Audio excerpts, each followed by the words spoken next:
Épisode 2. Lorsque l'ombre tue. Retrouvons le village, dans lequel, après les obsèques de la bergère Marie, chacun cherche désespérément à oublier la tragédie survenue 2 jours auparavant, afin que la vie puisse paisiblement reprendre son cours, car c'était ce que tout le monde voulait. Certains avaient fait courir quelques rumeurs, bien vite étouffées par les villageois vaguement apeurés. En fin de journée, alors que Rose gardait les brebis, un incident survint.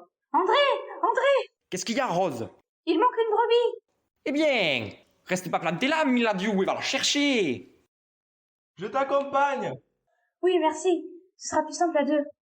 Je cherche dans le village et les prairies, toi dans le bois. Rose se précipita vers la forêt alors que la nuit commençait déjà à tomber.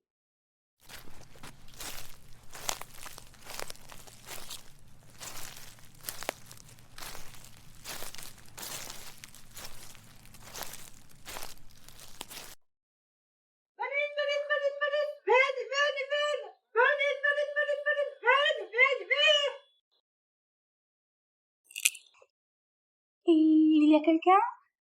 La nuit se faisait plus sûre et plus dense à mesure qu'elle s'enfonçait entre les arbres. Rose frissonna. Je devrais rentrer.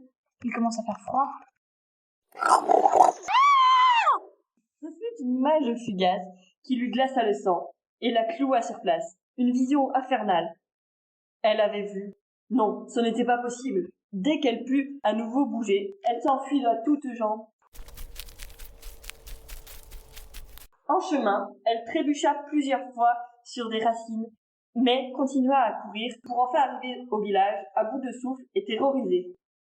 Sa mère, la voyant rentrer chez elle, toute affolée, les bras égratignés et les vêtements couverts de terre, lui demanda. « Tout va bien, ma chérie? Je crois que j'ai vu la créature qui a tué Marie. » « Comment ça?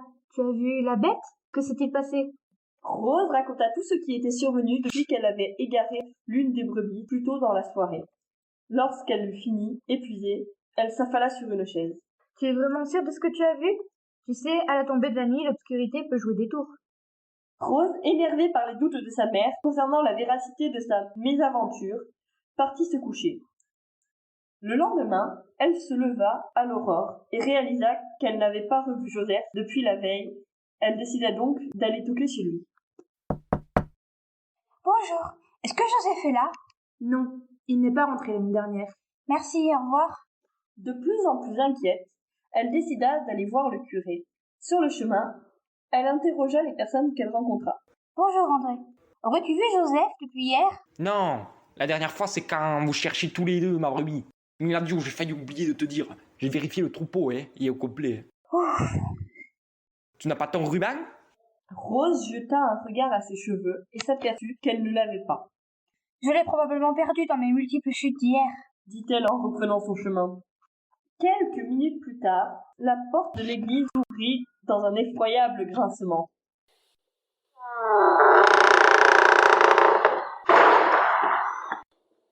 Qui pénètre dans mon église? Ce n'est que moi.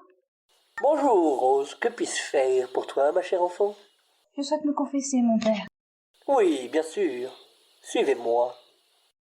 Le curé l'entraîna vers le confessionnal situé au fond de l'église. Entre, je t'en prie. Attention à la tête. Lorsque Rose entra dans le confessionnal en bois massif, elle se cogna la tête. Aïe! Mes oreilles et celles de Dieu sont à l'écoute. Je t'en prie, parle, mon enfant. Quel péché as-tu commis? Je n'ai pas été une bonne fille et j'ai failli à mon devoir de bergère. Dis-moi plus. J'ai égaré une des brebis. Joseph s'est proposé de m'aider à la retrouver. Je suis partie chercher dans la forêt et lui du côté de la prairie.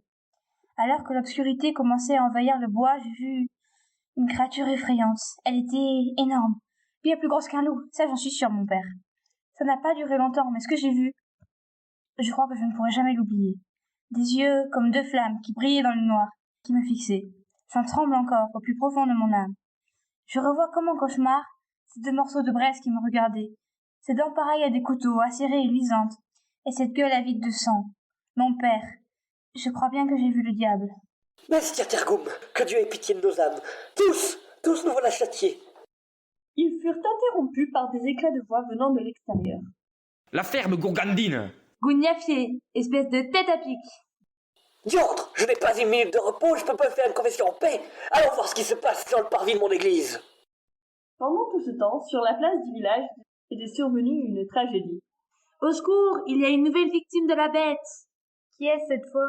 C'est Joseph, mon mari. Fit la femme de Joseph en s'efforçant de ne pas pleurer. Encore cette saloperie de loup. N'est-ce pas un loup? Une malédiction s'est abattue sous ce village. Arrête avec tes inepties, vieille folle.